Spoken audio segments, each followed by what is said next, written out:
Cake mixing. അതാണ് നമ്മളിന്ന് ചെയ്യാനായിട്ട് പോകുന്നത്. അപ്പോൾ നമ്മൾ ഇത് നമ്മൾ ഓൾറെഡി ജ്യൂസ് കുറച്ചെടുത്ത് വെച്ചാൽ കാരണം ഈ ജ്യൂസ് ഉണ്ടാക്കി എടുക്കാനായിട്ട് കുറച്ച് പണിയാണ്. അപ്പോൾ നടന്ന ഓറഞ്ചിനെ നമുക്ക് ബാക്കി ജ്യൂസിലൂടെ എടുക്കണം. അപ്പോൾ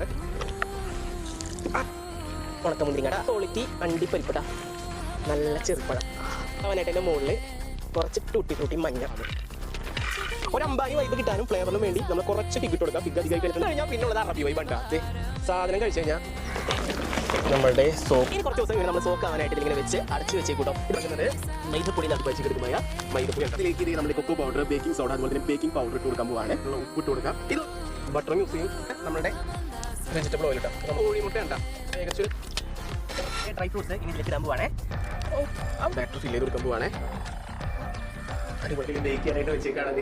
നോക്കി മക്കളെ നോക്കണ്ട, നമ്മളുണ്ടാക്കിയ നമ്മുടെ സ്വന്തം പോലെ വീഡിയോ ഇഷ്ടപ്പെട്ടെങ്കിൽ ലൈക്ക് ചെയ്യാം. ചാനലിൻ്റെ അടിയിൽ സബ്സ്ക്രൈബ് ബട്ടൺ ഉണ്ട്, സബ്സ്ക്രൈബ് ചെയ്യാൻ മറക്കരുത്.